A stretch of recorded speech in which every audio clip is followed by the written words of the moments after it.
want to give all praises to Yahweh, Yahweh Bashimi, Yahweh Shabarakatah.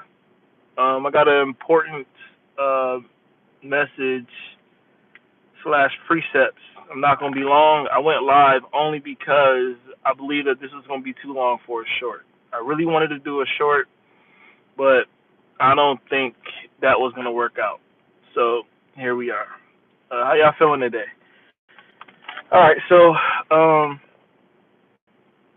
I had looked on my feed and I saw that one of the Dallas Cowboys football players by the name of Marshawn Kneeland, and he passed away, I think this morning or yesterday morning, if I'm not mistaken.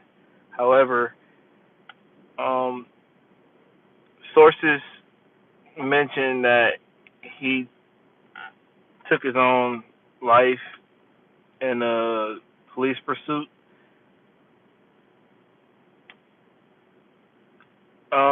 I hope that there was no foul play with that, and you know things do actually test out to be true to what really happened.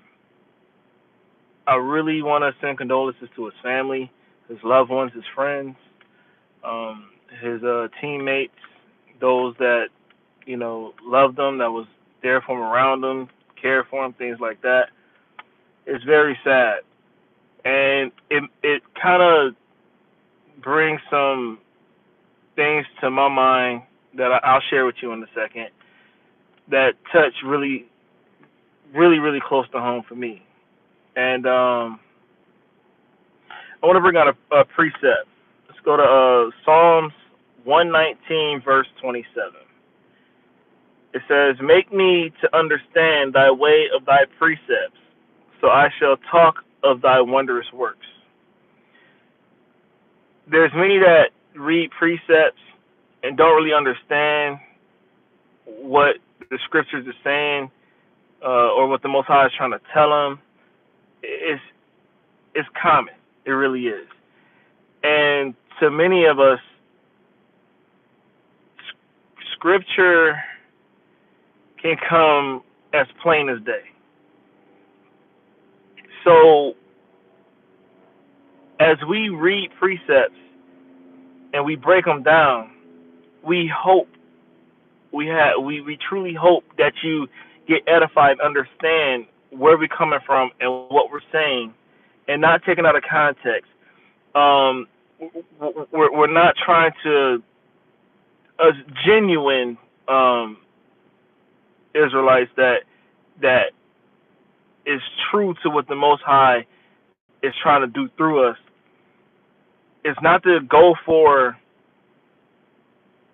clout chasing, and because I don't do videos like I don't do videos like this. I really do my best to stay away from it, only because uh, there's a slight stigma to the clout chasing part, and for the brews that I know that I'm close to and things like that, I, I, I'm not speaking to y'all because I know y'all genuinely push the word out and use certain examples so people can understand clearly and get a good vision on what the Most High is trying to tell you through realistic matters and realistic situations. So yeah, I don't really like to touch on certain things that many people try to piggyback on for the wrong reasons. Honestly, I have a personal, I have a personal moment with this. I don't really know how to choose the correct words. Forgive me, Shalakia. And that's really why I wanted to, kind of touch on our brother Marshawn Kneeland. Some people say, you have so much money, you have so much potential, you have so many great avenues, so many doors that's opening up for you. How could you make such a mistake? Doesn't have to be the same mistake that Marshawn Kneeland made. It could be many other mistakes, right? It doesn't matter how much money you have. It doesn't matter how many people you know. It doesn't matter how many doors the Most High has opened for you. That would never matter, ever. I mean, even the Most High tells us in the Bible that the love of money is the root of all evil, right? So that doesn't apply to everybody who makes such of the same mistakes, or if not less. Doesn't apply to everybody. And to many that has witnessed or experienced someone close as a relative, a friend, acquaintance. Sometimes, you can even just meet somebody in that same day and feel that great pain that somebody close to him or that or her or that person would feel because of the genuine love you may have for that person off the bat, right? Like you may have that connection instantly, right?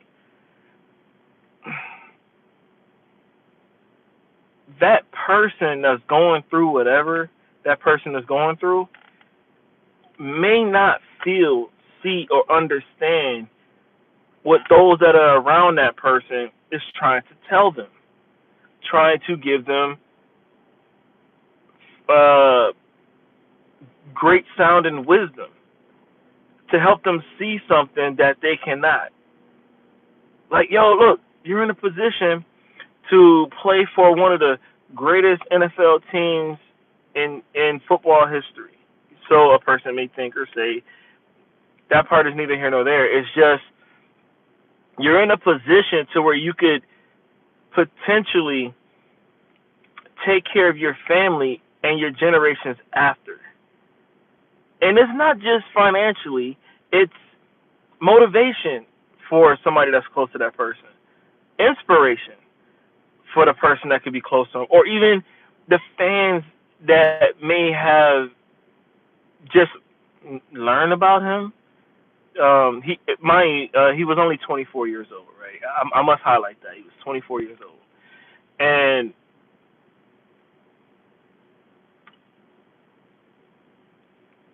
for those that may have just learned about him, maybe thinking like, yo, man, like, what the heck? Yo, he was about to have it all. There's no telling what that person was, what anybody, what, or even, Marshawn was going through mentally. You can put a smile on your face and be cordial. You could be, hiding all that great pain, whatever you got going on inside, you could be hiding it, disguising it, while the world is beating you down, while the world is tearing you apart. I don't know. I've experienced some great dealings of pain, both physically and spiritually. I mean, to be transparent, let's be real. Let's be real here. I'm gonna be real with y'all. There was a time to where I had survivor's remorse. I really did. And I've never been a person to be depressed. I've never been a person to put my feelings out there to where I'm too vulnerable, or to have people hanging things over my head because it's something that I share with them candidly. So I get it. Not to the greatest magnitude of taking my own life, no. But I get a certain level of depression that some people may never mount to. May never, all praises that you don't. All praises you don't ever mount to that level of depression or pain, mentally, spiritually. Like, you can have, to the next person looking in your life, you can have everything going for you. You can have the world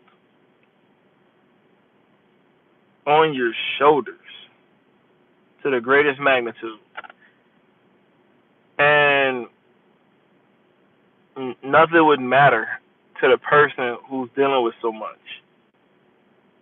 The reason why I've had survivor remorse is because I was shot before, and where I was hit, my surgeon, I was in surgery for 4 hours, and after I woke up, some hours later, I was informed that another half an inch, I think, higher, I could either bled out or they would have had to amputate to save my life, right? And because of how it happened, who did it, and where it happened, I was done. I was done. Like, and still sometimes I reflect, right? And you know how people will say, man, what could you have done differently? What could you have done better? Could you have seek counseling? Could you have seek a therapist? You know, do you know any elders? Do you know anybody of great wisdom that could see you through? You know, and honestly, no. No. And this was before I got into the truth, by the way. So I don't want people to think that this was like a couple months ago or, a couple years ago. No, this was a little while ago. But no, I didn't have what many people would believe that I've had, right? I got a loving family. I got a loving family, not taking nothing away, because it's so real to say I do have family in my corner, if not one, but two, or maybe a few more, right? And you call them at the drop of a dime, they will be there. And then you will hear a selfish comment from a person to say, I ain't had nobody. I never had nobody. I ain't never had nobody have my back. It's always been me. It's always been me. Nobody's ever been there. That may be true. That may be true for some people. That may be true for some people. But I think there's way too many people saying that. Just like the same thing where there was a time, I think 3 or 4 years ago, that I kid you not, almost every emotional video, if you will, because this isn't a type of topic or category people will put this under. But somewhere in the statement, you will always hear, man, my teachers told me I wasn't going to be nothing. My teachers told me I wasn't going to amount to nothing. And about like 6 months to a year of that, then you start seeing reaction videos. And the reaction videos were, well, God dang, how many teachers in these schools is telling these children this? Because they would be the witness to say, no teacher ever told me that before. They probably thought it, or probably had like a slight gesture to it or whatnot, but never verbally telling them that. That doesn't mean it's not true. That doesn't mean it never happened. It's just saying that wasn't their experience. But at the time, it just seemed like it was way too many people that said that happened to them.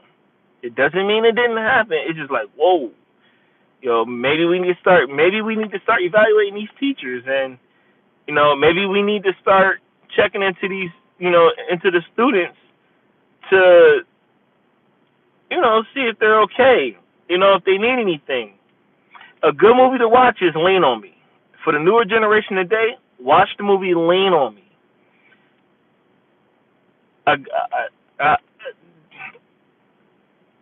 in Buffalo, New York, I went to a high school called South Park High School, very close to the school Lean on Me, right? If y'all watch it, and it happens. It's students in there that go through things that do not know how to channel their energy in the correct manner or in the right way, mainly because they don't have the outlets that they need to vent.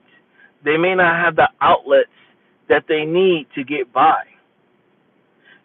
There's high school students today, 15-year-olds, 16-year-olds, 17-year-olds, 18-year-olds, that's taking care of their household financially. How can you study? How can you focus when you at school and you knowing in your mind that your family's hungry? The light's about to be shut off. You're about to be evicted. All these things could bring so much weight and depression onto you. It can do that. It can make you feel like there's no hope. No matter what situation you're in, you could be in the greatest situation in the world and you let somebody that you love down by accident. Or maybe you didn't realize the severity of the person that needed you and you let them down. Maybe to the point of no return. Maybe to the point of miscommunication and misunderstanding. Don't let that please don't let that tear you away from your great purpose and your great duty on this planet. The Most High has great plans for you, Israel. To my ox and aquiters. This system is designed for us to fall. It is designed for us to pick our own brains apart with our own tools and fall. And then you got the other nations looking at us like, well, how are you in this situation? What's wrong? Like you can't take out a loan. You can't ask anybody for $5,000, $10,000. You don't have nobody. Oh my goodness.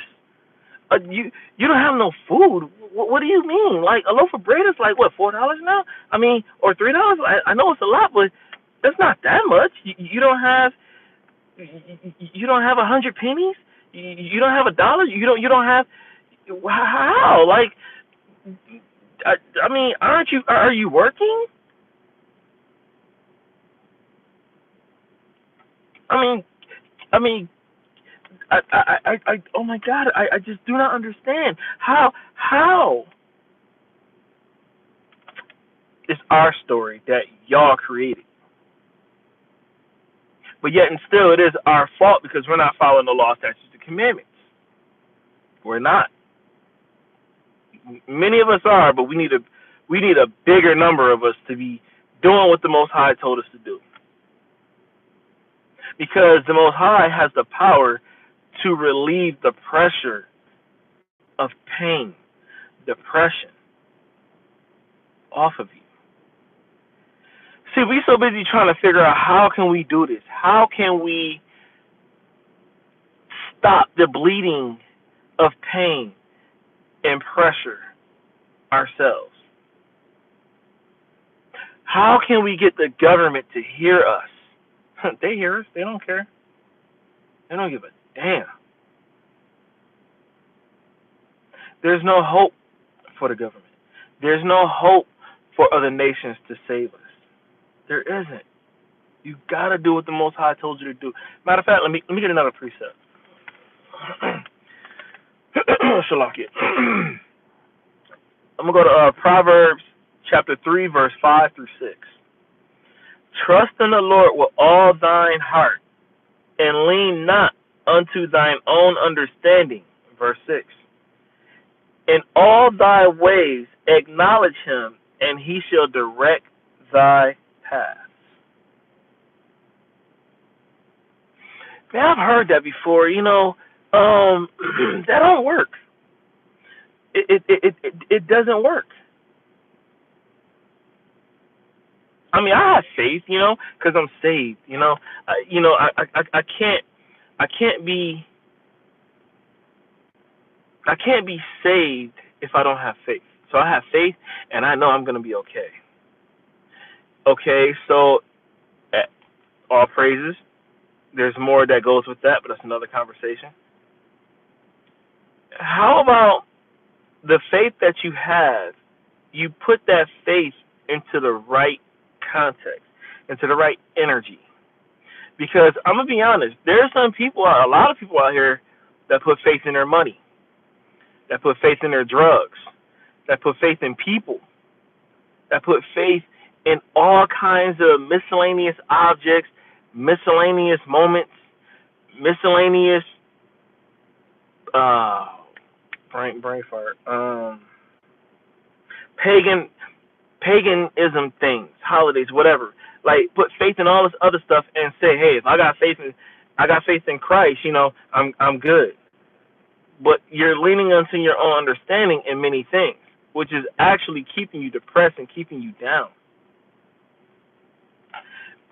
It's not it's not fair to the Most High that He gave His only begotten Son for you to wander this planet thinking how you want to think things should go and say it's okay. We don't know what our brother Marshall was going through. The people closest to him may not even know. He probably didn't even share it with nobody. Maybe you know.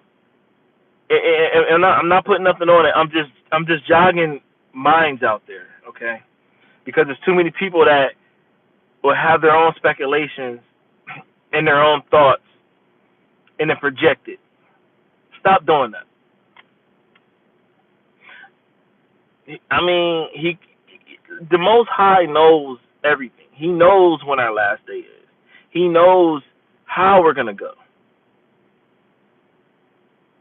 But the one thing He did give us was choice to stay here and endure it to the end, or keep it moving and be with the Most High until judgment.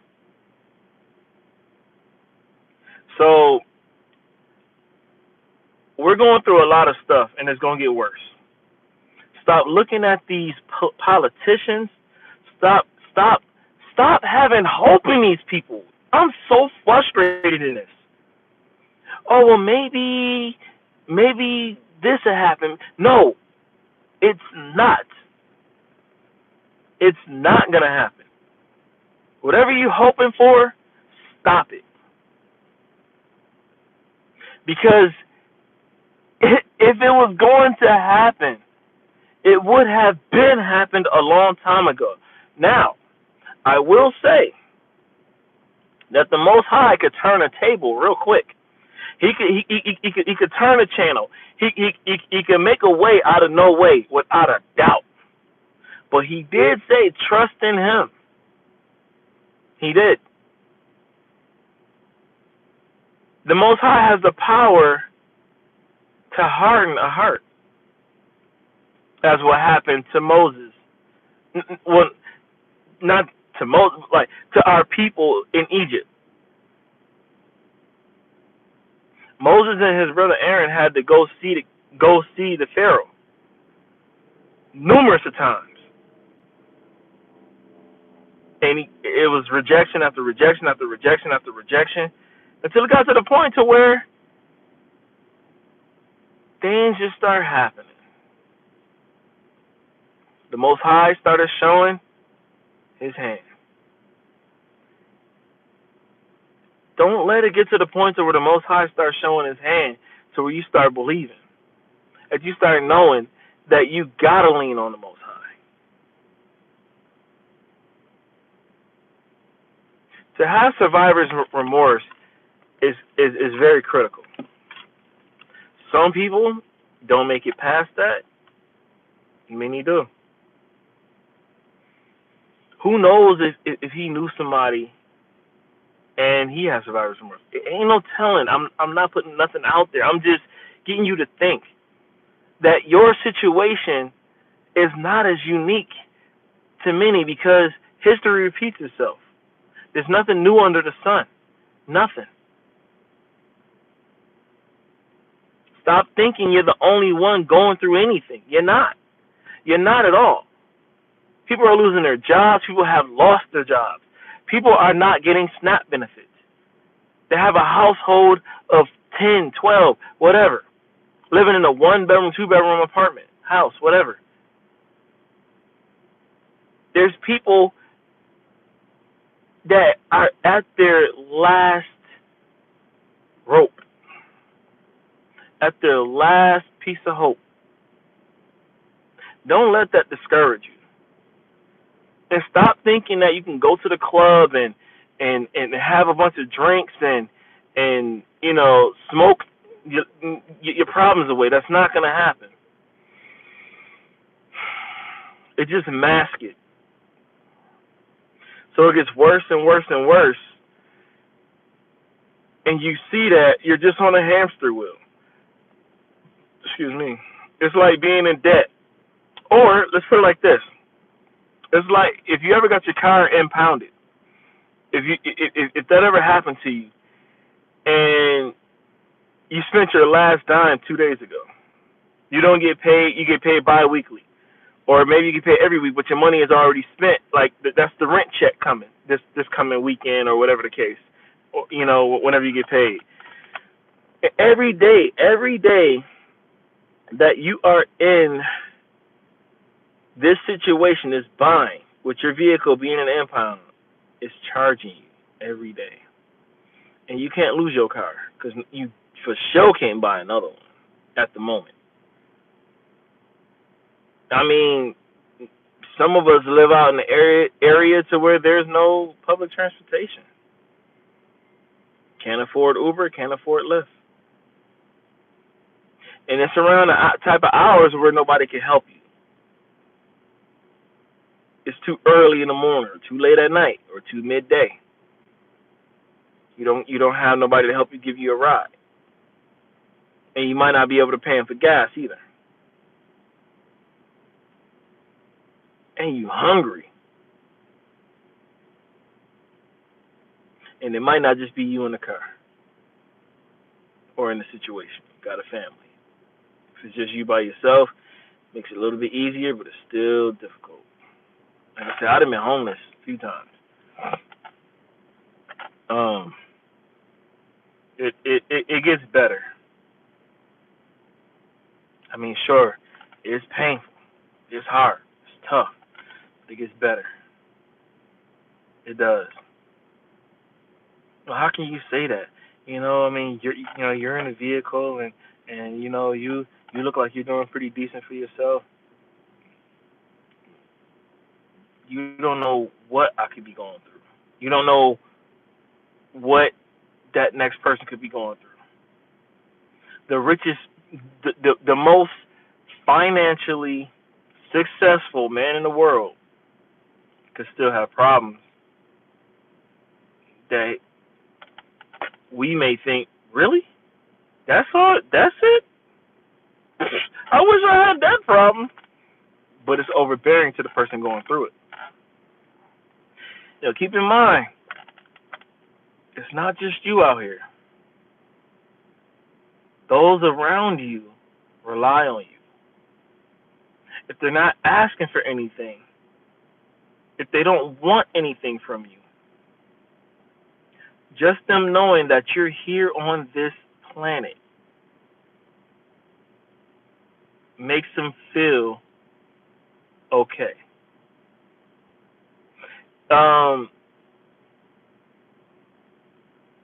For those that are married or have pets, have children, somebody that you love that's close to you, excuse me, you know the feeling where a person is at work or running an errand or just out and about, right? You don't feel better until that person is home.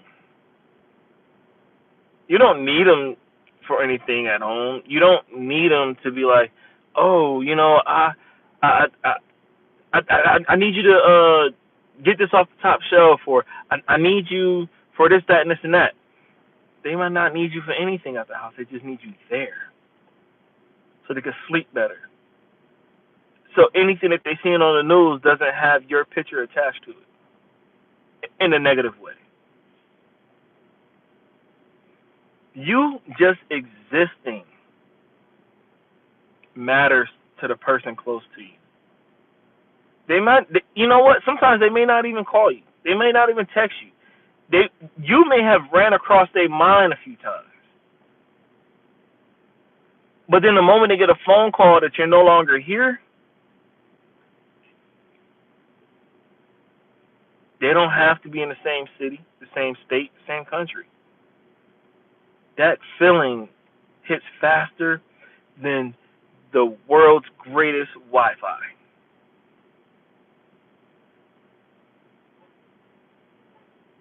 Don't be selfish. Think of those that are around you that need you to keep pushing. Of course, we definitely need the Most High. We definitely need the Most High. We need Him.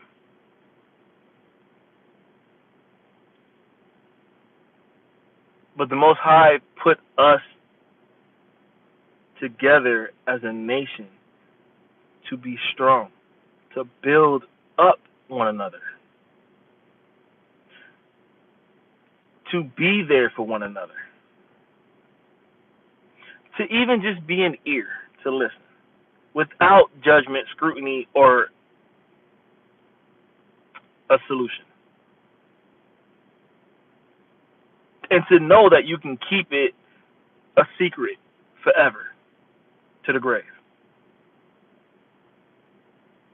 You may have been selected to be that person, and you just took it away from that person. It's not right. The Most High sees better in us. We're worth more than any piece of gold, any piece of silver, any valuable tangible. Just because you may not see that in yourself, just because you may not feel that in yourself, doesn't mean that it ain't real for somebody else or for you. It is. I didn't want to go too long with this. I just felt the need to mention this. We are hurting out here. No matter if you're playing in the NFL, NBA, MLB, soccer, NHL, NASCAR, no matter what sport, no matter what job you have, a doctor, a lawyer, a judge, the president of the United States, the president of any country, ambassador, anything, anybody, it does not matter. We have a brain, we have a heart, and we have a spirit. Line your spirit up with the Most High. He is clearly telling you, you will be all right. Let me take the wheel. And letting him take the wheel is not driving to him so you could sit next to him, or in heaven until judgment.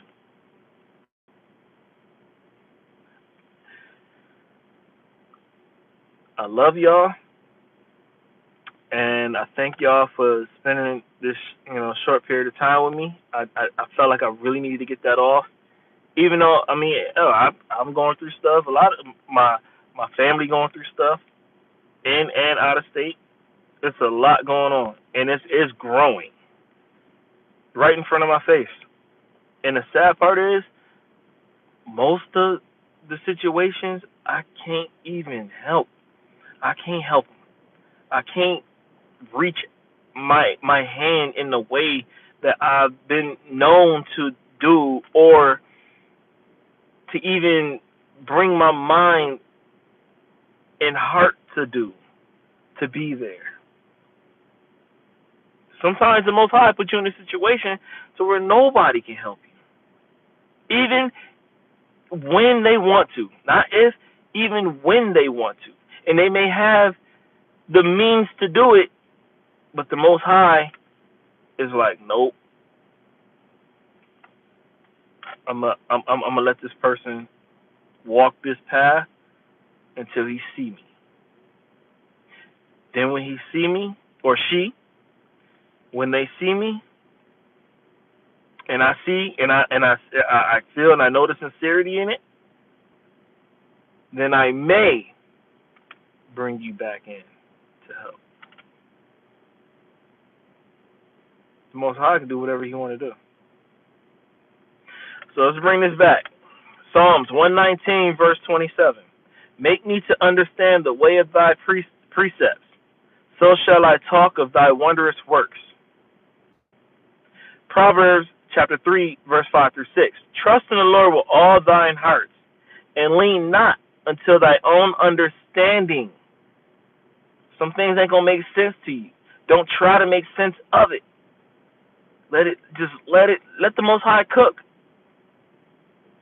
It may not be self-inflicted, whatever the situation is. Maybe somebody's situation is designed to cross your path so your life could change in a different way from somebody else's mistake, somebody else's choice, somebody else's blessing, somebody else's curse.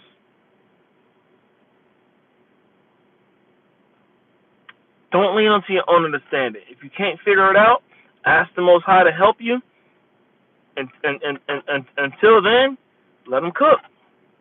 Verse 6. In all thy ways, acknowledge him, and he shall direct thy paths. Just start doing that. I mean, do a 7-day trial of that. Do a 30-day trial of that. If you don't see no results, do another week. Do another 30. Don't do it just because you think you're going to get a blessing out of it.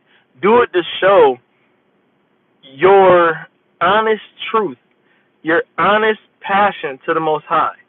As the same as you give the government when you're waiting on that food stamp card, that EBT card, that SNAP benefit. You trusting in that to come like clockwork, like child support. Trusting in it like clockwork.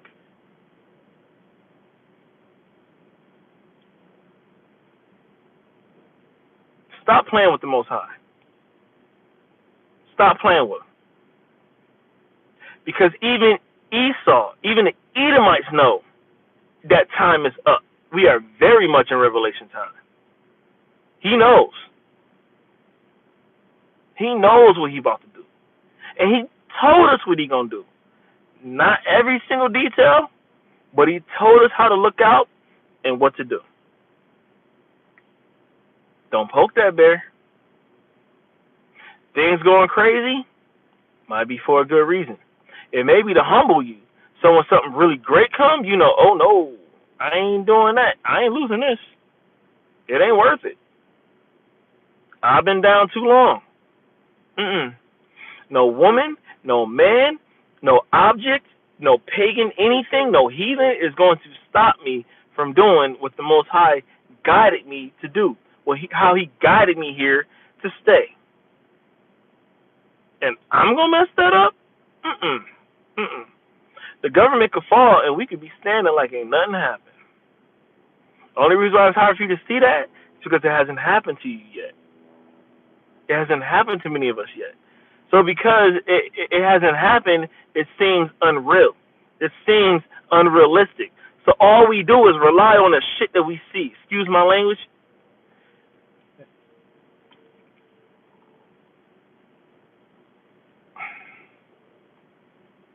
Golly. The power of us being together. One more thing. This is how powerful we are. I think it's CVS or Walgreens, I think. They putting up melanated Santa Clauses and Christmas people. Melanated. Why are they starting to do that now? All of a sudden. Because they know we done with y'all. We know it's many videos of people saying, "Yo, we done with y'all holidays." It's a money grab. We hip to it. The jig is up.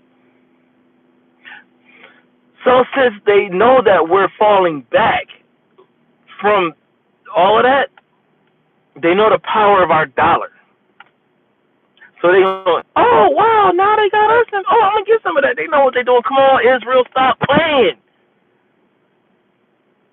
Stop it. When is y'all gonna realize they playing with us? Did you see the police officer that told the Edomite? I believe he was. He could have been of another nation. I'm sorry, but did you see the police officer telling the guy that he couldn't feed the poor free food on the street? Told him to shut it down. It was a woman in a wheelchair sitting there, and the officer asked the dude, "How long you been here?" He said, "About an hour." He looked at that he looked at that woman and said, "Why didn't you get here an hour ago? Shut it down." But they're not doing that to the rich people out there, the wealthy people. They're not doing that. They're not doing that to them. Stop playing, Israel. Wake the hell up. Wake up. They don't care about us. They don't even want us to be here. So why? Oh, please help. Please, more porridge, sir. More porridge, please. Stop that, man. Oh, but the last time I checked, you said you wanted a strong man. You wanted a strong woman. You wanted one that could hold it down. So why you got your hand out to a nation that don't care about you? Just because they on the top don't mean that they going to hand stuff down to you. And if they do, it's not just for you, it's for everybody, and you going to get the very bit of the crumbs. Matthew 15:24. Christ only came for the Israelites. So why don't you go to Christ? Why don't you go to the Most High who sent Christ? Because he sent Christ to us, for us. Joel 2:27, paraphrasing, the Most High said, Israel is only, I'm only for Israel. And no other nation, nobody else. He told us that. So why are you putting your hand out begging somebody who's only for their people? I tell people this. I don't mind racism. I don't. I'm racist. Racist only means that you prefer your own over others. There's nothing wrong with that. It's the prejudice part I got a problem with. But it's okay. We got next. I hope y'all was edified. I try to make this shorter than what it is, but I let the Most High speak through me. So I pray that y'all been edified. Yeah, I'm so sad, man. Again, I pray for Marshawn Nealon's family. Man, that's sad, yo. All right. Well, shout out to y'all. Much love, Israel. Most High bless. Kwame Yasharella.